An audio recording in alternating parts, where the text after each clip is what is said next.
just want to be happy and not preach to so much. Oh no. Here we go. Oh, I didn't put it on. I didn't put it on thing. I didn't put it on camera. The following video is brought to you through the generous support of viewers like you. If you like this content, then please consider subscribing, liking, and sharing this video. And for those who are in the position to donate, this channel thanks you. And so does this orange cat.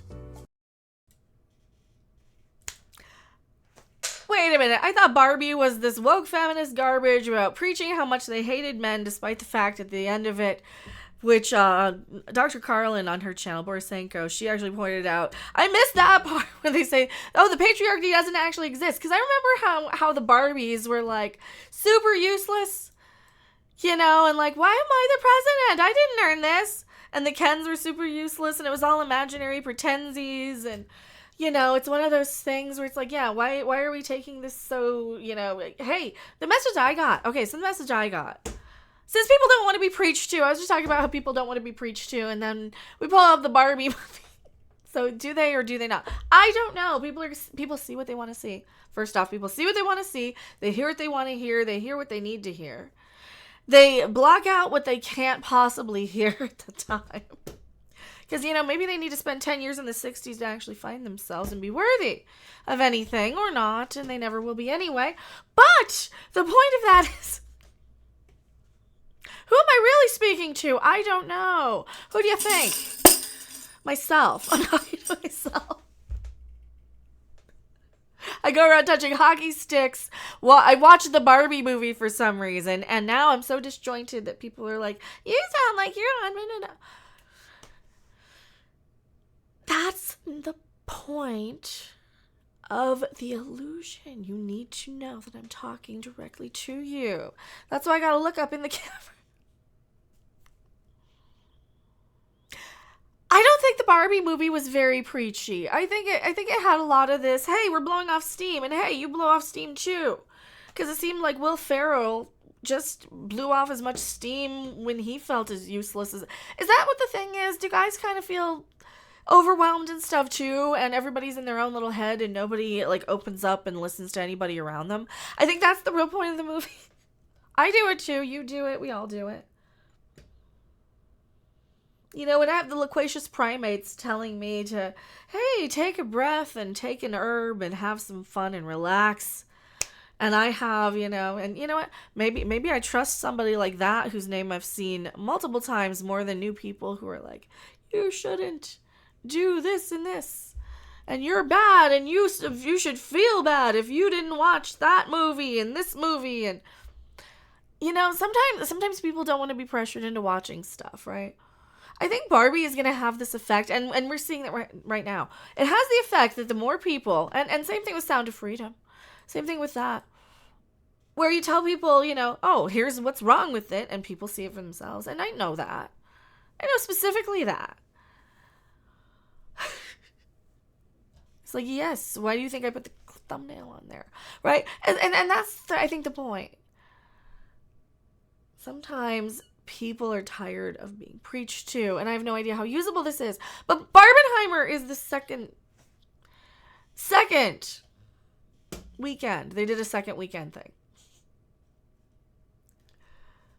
I don't think it was that preachy. I don't think it was that bad. I don't think it was nearly as horrible as I think people think it is. I think if women know that guys kind of hear a woman blow off steam and know that she's like, yay, and now that's out of my system, and I love you anyway, what do you want for dinner? I think, is that it? Margot Robbie's lucky she finally got a hit. She was barring me so hard. Oh, I think it's more than that. I think the superhero thing is kind of finally towards its end. Because we see, what do we see now? The tail end of the superhero thing are a lot of guys who are mad about Barbie now. It's like, first off, okay, we get it that the superhero movies are kind of bad and they don't really save anybody, maybe even themselves. Do they even save themselves? When's the last superhero movie where they actually went out and saved somebody and you felt like these guys and chicks were actually being heroic? Because I don't know who the crap they're saving. Like look at the Captain Marvel movie. It's just they're saving each other. These women are saving each other from swapping themselves, I guess? Or are they stopping a bad guy? I don't know. It doesn't seem like they are out there saving anybody in the superhero movies. So then you have a bunch of people upset that these superhero movies are not doing very well, and they're kind of missing the whole point of it, right?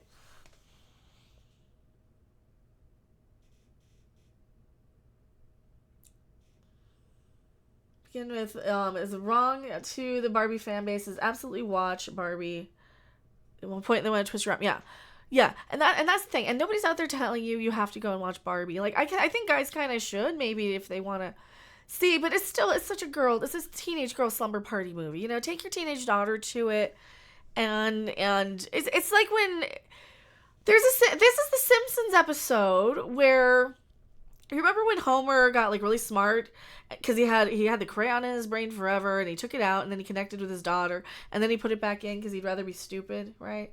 Is that the same episode or am I confusing two of them? Anyway, this is like, you know, the moment where sometimes the guys are going to want to put on the pink nail polish because their daughter put it on them. You know, it's one of those things. And I don't think that in a day and age where guys were complaining and crying about Bud Light, and I'm not just talking like guys on the internet. I mean people. When they're complaining about that making them look effeminate or, you know, making it, oh, you're drinking the gay beer. Oh, are you and I do they really want me to ask that same question? Oh, you're crying about Barbie now? We're just crying about Bud Light. And that's who I'm directing this to. Like just that kind of that crowd who are super duper being so worried about being masculine.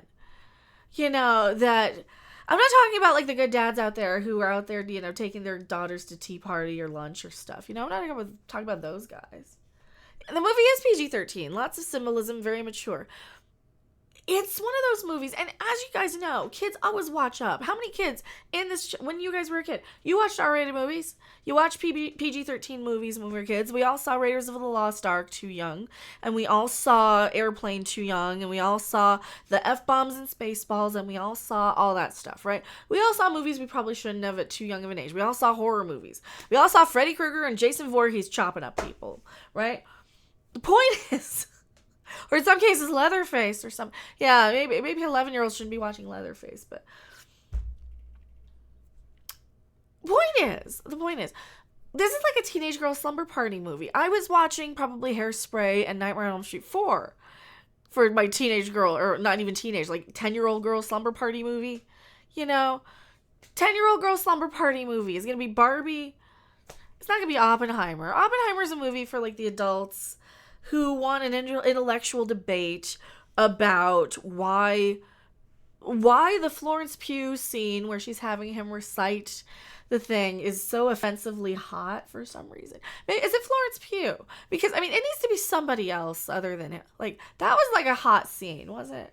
I don't know. Florence Pugh's hot, though, maybe. The point is. My voice has been going. Oh, that's my point. A lot of people are watching this out of spite, right? A lot of people are watching this like, oh, really?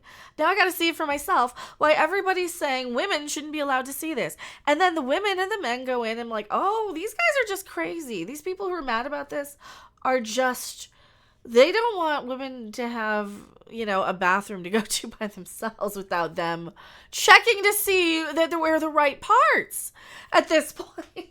That's where I fear it's going at this point. I'm like, I don't want these guys. I don't want Ben Shapiro looking to see that I'm the right parts down below.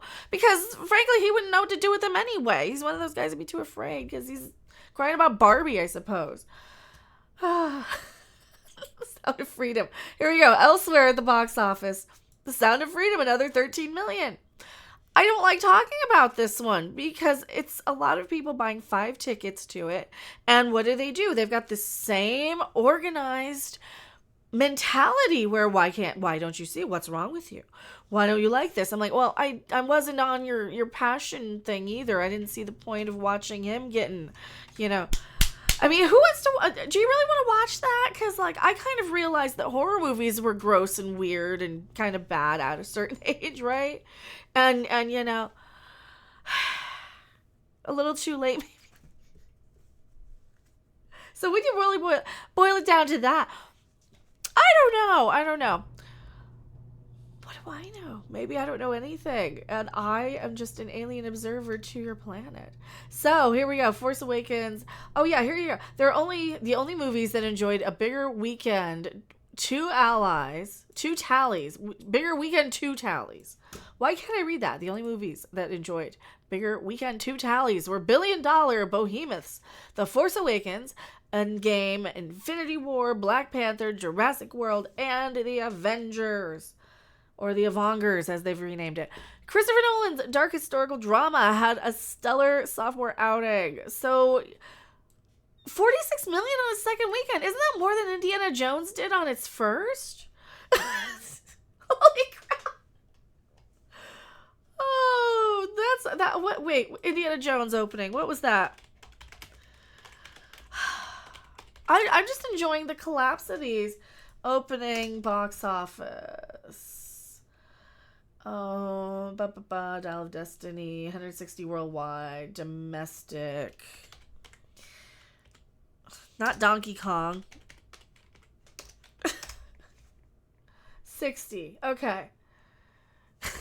60. So Oppenheimer. Wow. Okay, Barbie did it though. 93 million. Barbie's second weekend is better than Indiana Jones's first. Oppenheimer's second weekend is almost as good. They're spending too much money on these bad movies like these Indiana. You don't need to spend $200 million to make an Indiana Jones movie when we told you what not to do in the first place. I need to be a lot more careful about how I say things and what I say, because apparently I have actions that have consequences that last throughout time. I am Mecca. I am the harbinger of world change. That is me. That is my job on this planet. Demon to some, angel to others. I don't answer to you about Sound of Freedom. And I am reminded of how important I am every day on this planet. So, going back to my live chat. Don't you go anywhere.